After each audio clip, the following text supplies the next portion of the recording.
माहित आहे की विधिमंडळात जनतेचे प्रश्न विधिमंडळात मांडण्यापेक्षा विरोधी पक्ष हा आता विरोधी पक्ष नेता पदावरून जे की कायदेशीर दृष्ट्या त्याच्यासाठी ते पात्र नाही आहे तरी त्याला ते इश्यू करत आहे। त्याच्यावरून त्यांनी काल चहापानाचा बहिष्कार टाकला आणि चर्चेला आले नाही। एका बाजूने महायुती ही हातात हात घेऊन काम करत आहे, परंतु विरोधी पक्षामध्ये शरद पवार गट, राष्ट्रवादी किंवा उबाठा किंवा काँग्रेस या तिघांमध्ये समन्वयाचा अभाव आहे। जरी त्यांना विरोधी पक्षनेतापद मिळालं असतं तरी तीन पार्टीमध्ये त्याच्यामध्ये एकमत होऊ शकत नाही। तीन पार्टीचा सोडा, एकट्या उबाठामध्ये आपल्याला माहित आहे की मागे त्यांनी अजय चौधरी यांना गटनेता केला होता। भास्कर जाधव एक सीनियर नेते असताना त्यांच्यावर त्यांचा विश्वास नाही आहे। तो विश्वास नसल्यामुळे आदित्य ठाकरे, अजय चौधरी किंवा सुनील प्रभू किंवा भास्कर जाधव या नावामध्ये त्यांचंच एकमत होऊ शकत नाही, वस्तुस्थिती आहे।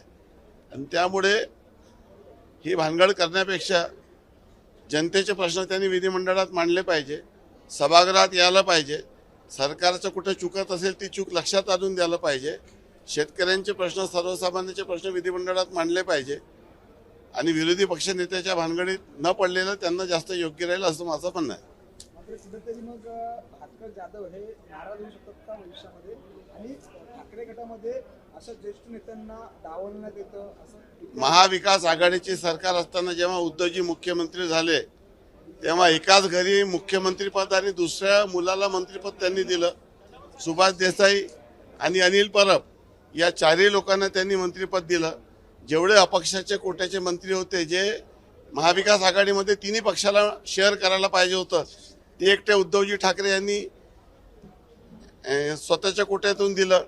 त्यामुळे अनेक लोकांवर त्या माध्यमातून अन्याय झाला आणि ही जी रिॲक्शन झाली 20 तारखेला त्याच्या मागे त्यांनी घेतलेले हे चुकीचे निर्णय हे देखील कारणीभूत राहिले, हे प्रत्येकाला मान्य करावं लागेल।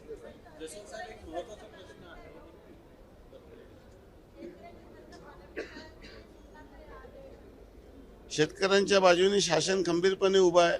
जे जे वचन आम्ही शेतकऱ्यांना दिले होते ते आम्ही टप्प्याटप्प्याने पूर्ण करत आहोत। विशेष करून आपल्या सर्वांना माहितीसाठी सांगतो की 7.5 हजारपर्यंत जे कृषी पंपाचं बिल आपण माफ केलं त्याचा सरकारवर जो बोजा आहे तो सुमारे 27,000 कोटीचा यावर्षी गेलेला आहे। तरी देखील शेतकऱ्यांपासून कुठल्याही इलेक्ट्रिक बिलची वसुली काँग्रेसच्या सरकारप्रमाणे आपण करत नाही आहोत। अतिवृष्टी झाली, नुकसान झालं, त्याची सर्वतोपरी मदत या ठिकाणी करण्यात आलेली आहे आणि जे काही वचने अजून दिलेली आहे ते आम्ही टप्प्याटप्प्याने पुढील 5 वर्षात पूर्ण करणार आहोत।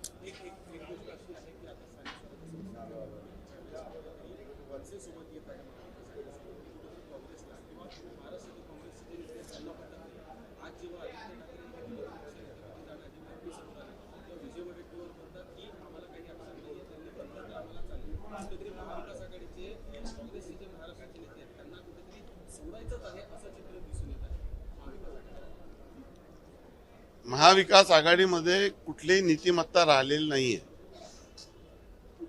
एका बाजूने पूर्वी ते शिवसेनेचा पूर्ण आयुष्यभर विरोध करत राहिले की शिवसेना ही हिंदुत्ववादी पक्ष आहे, काँग्रेस सेक्युलर पक्ष आहे, आम्ही कुठल्याही परिस्थितीत त्यांच्यासोबत जाऊ शकत नाही।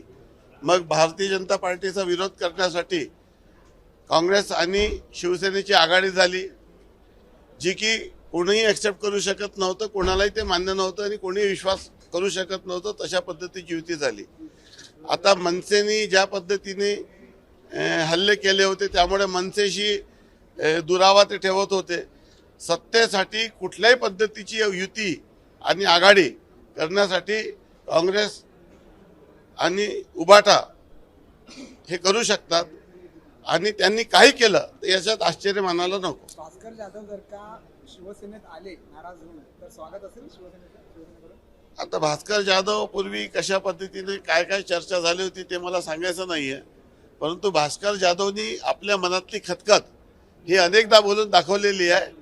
जे पोटात आहे ते होटात अनेकदा आलेला आहे आणि तो लवकरच अजून येणार आहे. ज्या दिवशी आता गटनेता देखील ते भास्कर जाधवला करू शकले नाही, यापेक्षा भास्कर जाधवांचा मोठा अवमान होऊ शकत नाही. मला असं वाटतं की भास्कर जाधव सारख्या ज्येष्ठ अनुभवी माणसाला डावलणं हे कुठल्याही दृष्टीने योग्य नाही. सरकारी कामों के कई बिल अभी तक प्रलंबित है और उसका ठीकरा लाडली बहन योजना पर फोड़ा जा रहा है. बघा, आता जी पुरवणी मागणी आज जे सादर करण्यात आली त्याचं जर आपण अवलोकन केलं तर सर्वांचे देयके देण्याची पुरवणी मागणी आलेली आहे. ते मंजूर होताच सर्व थकबाकी देण्यात येईल.